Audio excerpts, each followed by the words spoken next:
Welcome to Nigeria, a fascinating country. Take a trip through one of the most beautiful places on earth. A journey of discovery. A unique opportunity to get in touch with unspoiled nature. Enjoy your time in a place that offers something for everyone. Beautiful contrasts. An experience you won't forget.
Hello, thank you for joining us on the news on NTA International, reaching you live from Abuja.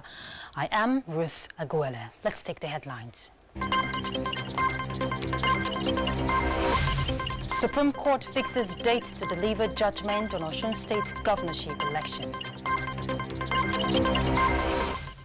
Independent National Electoral Commission promises automatic employment for outstanding core members during 2019 general elections.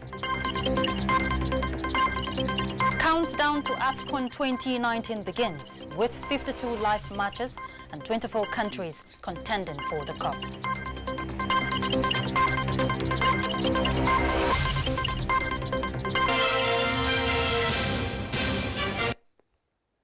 President Mohamed commiserates with families of victims of bomb blast at a viewing center in Mandarari, Kondoga local government area of Borno State on Sunday.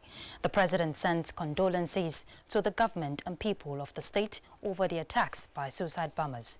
The Nigerian leader decries the heinous acts, stressing that perpetrators of evil acts have judgment awaiting them, not only from man via the long arms of the law, but also from God Almighty. He urges security agents to sustain surveillance in all threats of security challenges in the country, taking into consideration the unconventional methods deployed by terrorists to harm innocent and unsuspecting victims. The president commends the efforts of emergency response workers and humanitarian organizations. And now on judiciary, the Supreme Court has fixed the 5th of July 2019 to deliver judgment on the Osun State governorship election. This is equal to the closing of arguments by counsel to both Ademola Adeleke of the PDP, the appellant, and Governor Boyega Oyetola of the APC. Olabode Arewa reports. In the election, 4 separate appeals were filed by the appellant to challenge the verdict of the Court of Appeal, which reaffirmed the victory of Gboyega Oyetola as the duly elected governor of the state. However, the Apex Court ruled that the appellant should consolidate 3 of the 4 cases pending before it.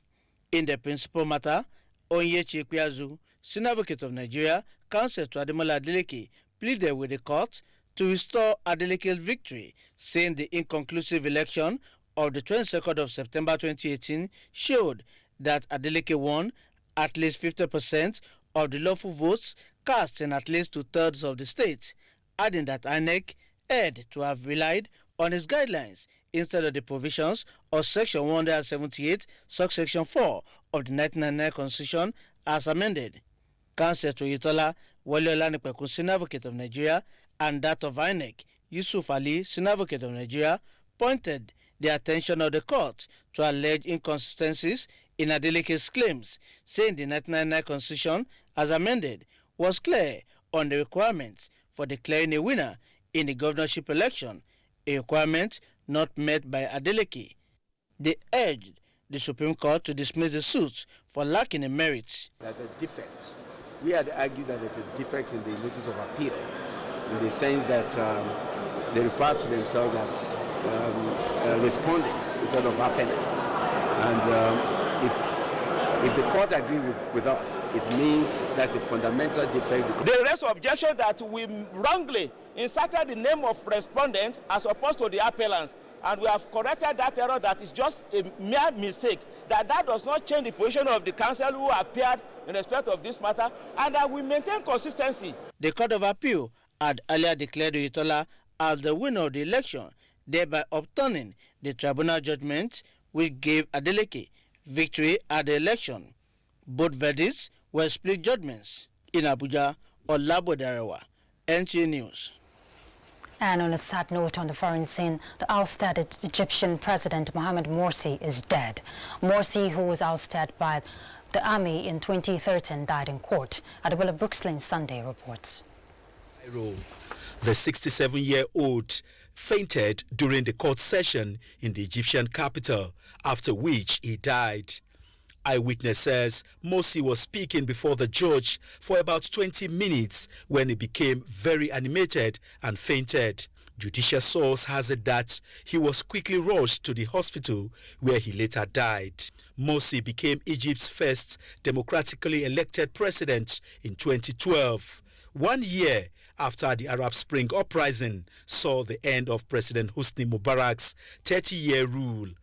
He was then deposed following mass protests and a military coup in July 2013 and was immediately arrested. Mohamed Morsi served just 1 year of a 4-year term, while the organization to which he belonged, the Muslim Brotherhood, has since been outlawed.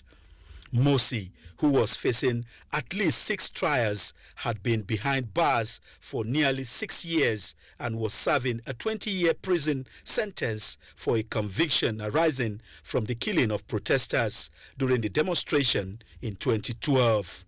He was also serving a life sentence for espionage in a case related to the Gulf state of Qatar. Other charges against the former leader include jailbreak, insulting the judiciary, and involvement in terrorism.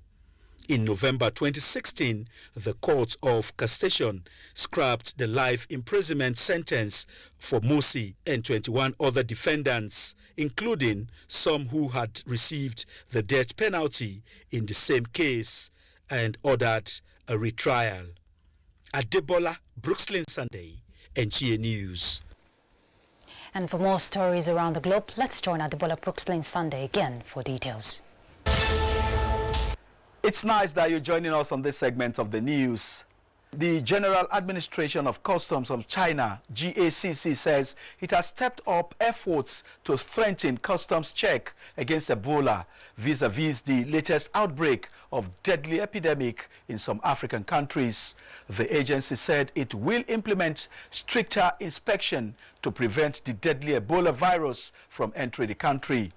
A recent statement by the World Health Organization says a total of 2,071 Ebola cases were reported between August 1st, 2018 and June 10, 2019.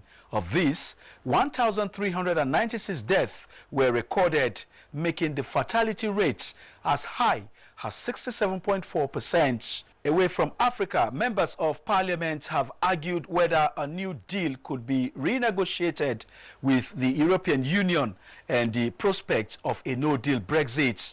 The UK was due to leave the EU on 29th March, but EU leaders agreed to delay the date to October after MPs repeatedly rejected Theresa May's Brexit deal. I am Adebola Brookslyn Sunday. Thanks for your time. And back home, Vice President Yemi Osinbajo this Monday hosted Speaker Femi Gbajabiamila at the presidential villa in Abuja, signifying the cordial relationship expected by Nigerians between the executive and the legislature. Speaker House of Representatives Femi Gbajabiamila told reporters after the meeting with the Vice President that issues of national importance top their discussion. The Speaker says reforms will be carried out in the House in piecemeal and build on whatever achievements of the 8th Assembly for the benefit of the people.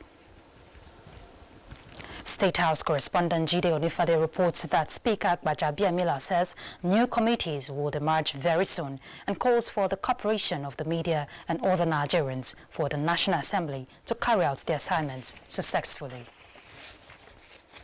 Now, Africa is perceived by many as one section of the world where people are inclined to wait for bad news. Therefore, what is good news, even when it's extraordinary, often becomes of little or of no interest.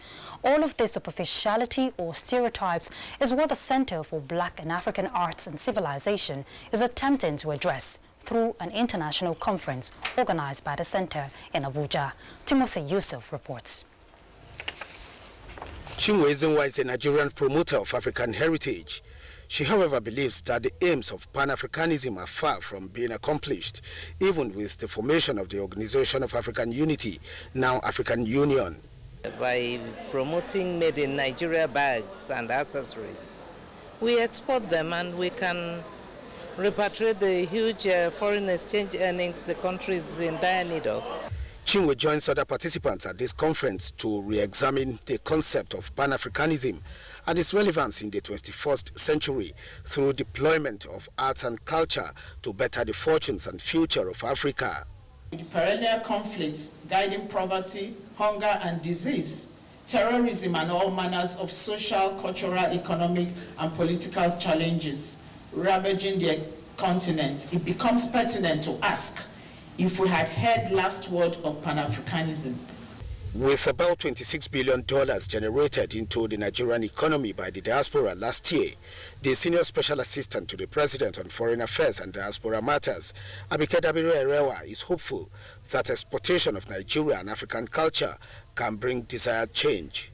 Let's celebrate ourselves, the beauty of who we are as a people, as a country. Never ever accept anybody to stereotype you as a Nigerian. There is no doubt that Africa and peoples of African descent have made some notable progress in global affairs. There is nothing wrong. We must learn one language I've just developed, cultural diplomacy. It is not out of place to discuss a new African identity. Forging closer cultural links between continental and diaspora Africa is one major issue this international conference seeks to address. In Abuja, Timothy Yusuf, NTA News. For the African child to remain relevant and compete favorably in the global scene, there is need for an effective framework which will assist in protecting the rights of the African child for full actualization of goals. Elizabeth Omoroyi reports that this was one of the recommendations by Nigerian children in Abuja as they celebrate the 2019 edition of the Day of the African Child. This also recognized Atanda Kolawole, Deputy Director representing PERMSEC, Federal Ministry of Information and Culture. At a glance, they looked like new intakes, ready to audition for a theatre performance. Little did we know that they are the compass for the program.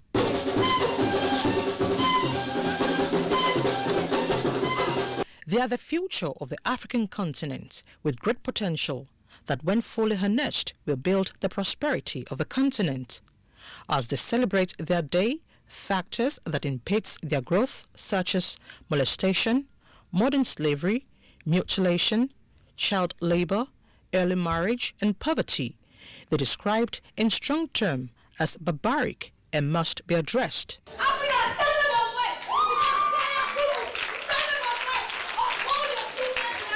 I would like to change the fact that children are usually trafficked every single day. We always find children on the road.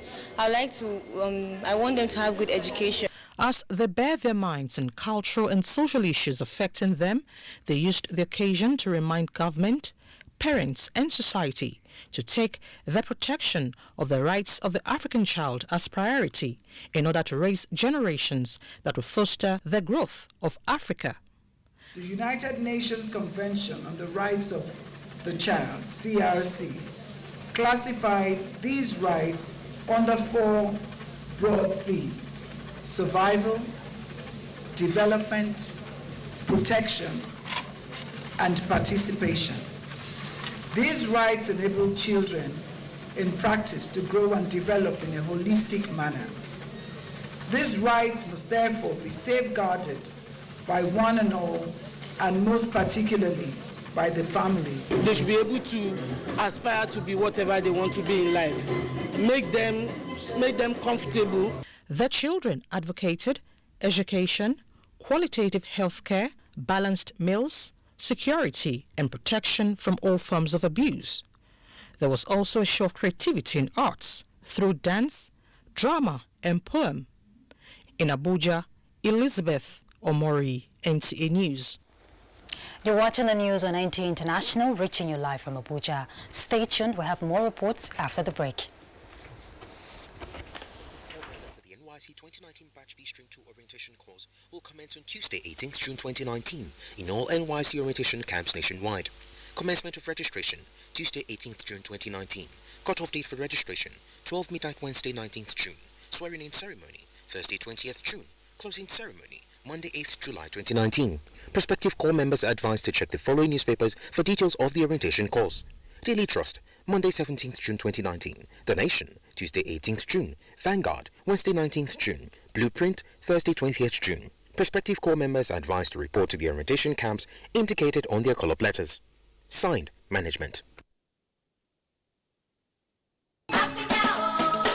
One Football Confederation, 24 teams, 6 stadiums, 4 cities, 504 African stars, 1 trophy. The Africa Cup of Nations Egypt 2019 comes alive from June 21 with the showpiece final on July 19, 2019. Watch the 52 matches of the tournament live on Africa's biggest and largest television network, NTA, in partnership with Hot Sports. Be part of the biggest soccer fiesta in the African continent as the Super Eagles go on a bold mission to clinch the prestigious title for the 4th time, to the excitement of millions of fans across the length and breadth of Nigeria. Nigeria's premier sports production and marketing group, Hot Sports, partners with the biggest, the largest and the #1 television network in Africa, the NTA, to give Nigerians a memorable viewing experience. Boost fan support for the Super Eagles to glory in Egypt. For inquiries, please contact Abubakar on 0803-331-0175 and Felix on 0803-308-2375. NTA, you can't beat the rich. Thank you for staying with us. The First Lady of Nigeria, Aisha Muhammadu Buhari, has emphasized the need for women to continue to be role models in various fields of endeavors. This, she says, will inspire the younger generation to contribute meaningfully to national development. Mrs. Buhari stated this at a dinner in honor of the members of Guards Brigade, female military and police officers who participated at the parade during the maiden edition of June 12 Democracy Day celebration. State House correspondent Aliyu Kabir reports. These are the smiley faces of the gallant female military and police officers who entertained both domestic and international guests with what many refer to as brilliant performance during the maiden edition of June 12 Democracy Day Parade at Eagle Square, Abuja. The discipline, passion, and the high sense of professionalism they displayed at the event is what attracted the First Lady of Nigeria to have resolved to honor them this evening with optimism of gingering them to do more in their service to the nation. It is with all sense of pride and happiness I watched your recent display of high sense of commitment, patriotism, professionalism, and dedication through your performance. On those landmark occasions, the accuracy, discipline, and focus with which you all carried at your assigned tasks is worthy of commendation. Mrs. Buhari is particularly delighted with their courage and confidence, as some of them are wives and mothers, yet they have broken the gender barriers to excel in what is generally believed to be a man's world. Let me say you have won the hearts of Nigerians, including mine. You have also endeared many young ladies and even men to join military service and contribute in the protection of our dear nation, Nigeria. The underlying messages in their performance indicate that women are also capable and can do well when given responsibilities. While expressing appreciation for this recognition, the Secretary to the Government of the Federation, Boss Mustafa, alongside Commander Gas Brigade, Brigadier General Umar Thama Musa, described the development as unprecedented, adding that the responsibility they have exhibited is indelible in the minds of Nigerians. It is therefore right to say that all citizens that have had the opportunity of participating in the series of events have registered their indelible services in the history books of our nation. This evening event is very significant as it will boost the morale of my female soldiers far above and beyond normal heights. You have, through this gesture and your innovative leadership style, inspired us to dream more, learn more, do more, and become more. The young female officers of Guard Brigades are the combination of the military formation comprising Nigerian Army, Navy, Air Force, and the Nigerian Police. The State House, Aliu Kabir, NTA News. Who performed excellently during the 2019 general elections as ad hoc staff across the country will be given automatic employment by the Independent National Electoral Commission. INEC Chairman Professor Mahmoud Yakubu said this when the European Union honored 75 outstanding core members at the 2019 general elections. Olain Kaujo reports. When Ibre Oje, a graduate of Education Administration and Planning from the University of Calabar, gave her best during the 2019 general election serving in Kebbi State, little did she know that her commitment, dedication, and high sense of patriotism would be rewarded in the future. That future was not long. Just 3 months after, she joined 74 other Youth Corps members rewarded by the European Union for doing well during the polls.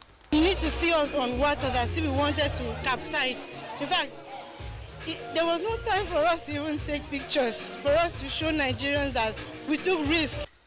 The EU gave out a set of laptops and phones, each to the likes of OJ, for commitments and contributions towards ensuring free, fair, and credible polls. Nobody deserves it more than you do. I've seen the hardship that some of you have to endure. You are really, truly amazing ambassadors. The journey has just begun. INEC Chairman Professor Mahmoud Yakubu acknowledged the immense contribution of Youth Corps members to the conduct of elections in Nigeria. There are many of you not in this hall who did very well in the elections. We'll identify you and will reward those who have done excellently in the elections with automatic employment in Nigeria. Members are doing a lot for our country because our collaboration with INEC has gone to showcase that without the NYSC, things at times will not work. Of course, Youth Ambassador Tufe Sidibia couldn't resist to join the likes of OJ in celebrating this feat, which they all believe will encourage youth corps members to remain selfless in service for national development.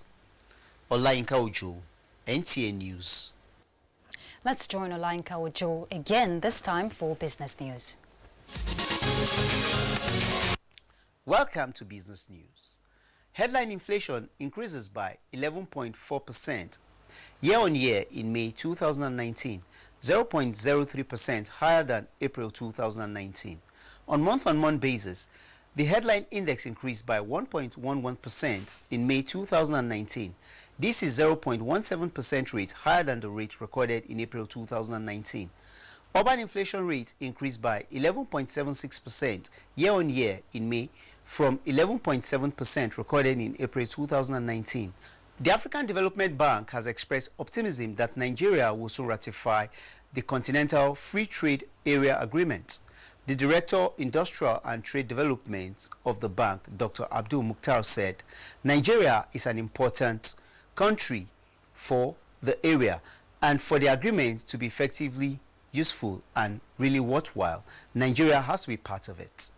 Let's now take a quick check on how the equities market fared this Monday.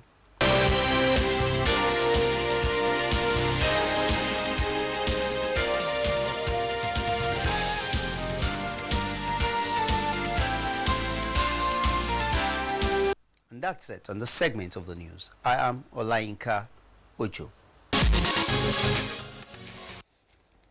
And now to sports. 52 matches will be played in the African Cup of Nations in Egypt. In this first countdown to the 32nd AFCON, Amanzi Marcos goes back to how it all started 62 years ago.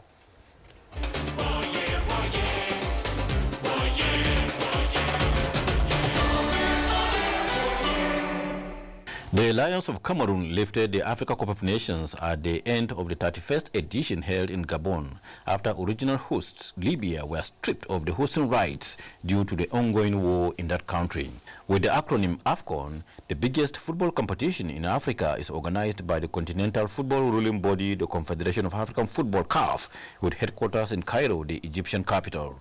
This is the first edition of NTA's 2019 AFCON countdown to the 32nd edition, holding from June 21 to July 19 at the headquarters of African football. At this stage, it is appropriate to look back at how it all began more than 6 decades ago. Sudan hosted the first edition of the Africa Cup of Nations in 1957, then known as the Football Championship of Africa. Hosts Sudan, Egypt, and Ethiopia participated in the maiden edition, which began at the semi-final stage.